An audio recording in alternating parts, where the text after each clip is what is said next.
Hello gamers, Joseph Kyle Rogan with Liminoid Games here, and today I'm going to show you how to print, cut, and attach the custom stickers for Attack of the Pirates. Here you see the demo sticker sheet that I customized in the How to Customize video. You can either send the PDF files to a professional printer, or you can print them yourself on an inkjet printer. If you print them yourself, you should do two things. First, when you see the print confirmation box on your computer, make sure you print these actual size. Do not shrink the file to fit. There's a 1/4 inch margin on all sides of both files, so you shouldn't have to worry about the images being cut off. Second, you should use a vinyl sticker paper with a matte finish. I found that sticker paper with a glossy finish is very likely to smudge even after days of drying. And even if you sleeve up the cards, you'll be manhandling the tokens quite a bit during gameplay. I'll put a link in the video description for the kind I used here. Now, it's time to cut these out. If you're proficient with a craft cutting machine like a Cricut or Silhouette machine, you can try to cut these out with one of those. But if I were to do that, I'd probably want to edit the files to use their print and cut feature to improve the accuracy of the cuts. That would be pretty time consuming and would likely require me to spread the stickers out over more pages. So instead, I'm just going to use a good old ruler, cutting board, and modeling knife. For this demonstration, I'm just going to cut out and attach the action card and the character token.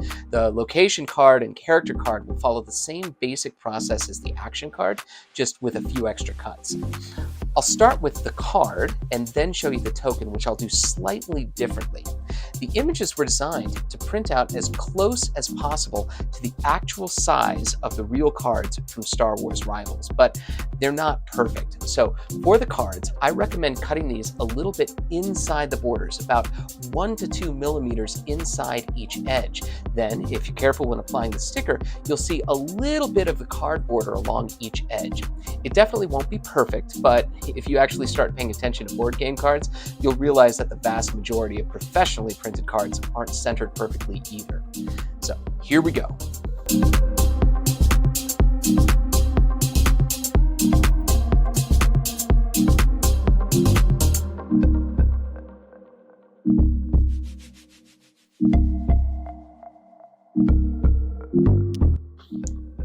All right, now let's see how well I can apply this. I like to start with the smallest edge first.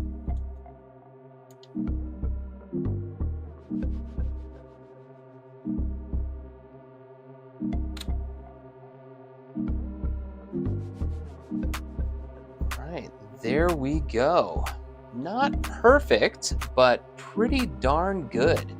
Now, if you use these stickers, I do recommend placing the cards in sleeves. That will make sure the stickers don't smudge or peel, and it will help prevent you from knowing where the location cards are in the location deck.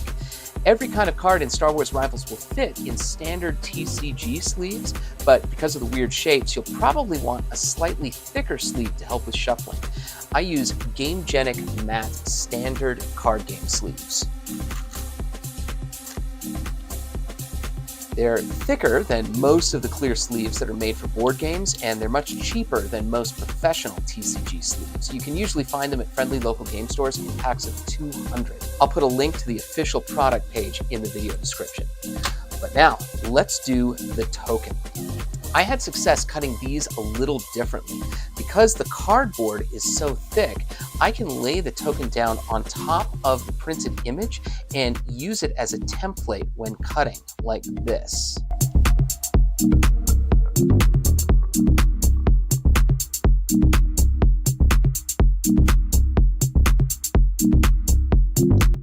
Now, if you do use this method, the sticker will likely end up just a fraction of a millimeter larger than the actual token.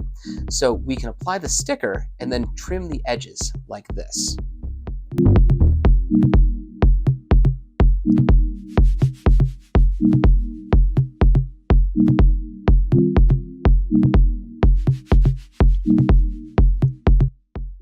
Now, there's just one final step.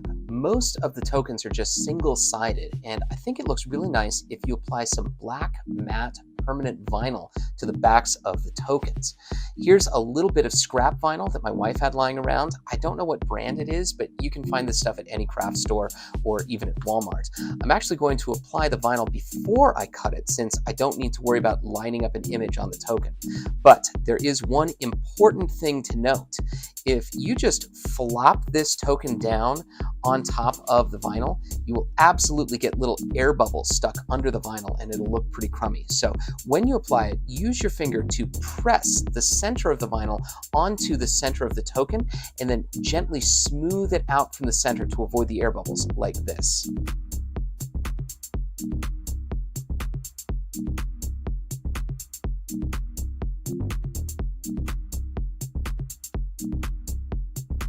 There, that looks beautiful. Now, you just need to cut it out.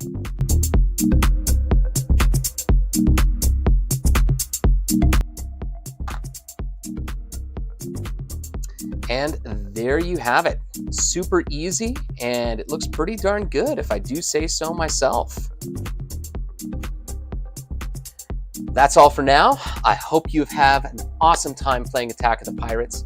This is Joseph Kyle Rogan with Liminoid Games signing off. See you next time, gamers.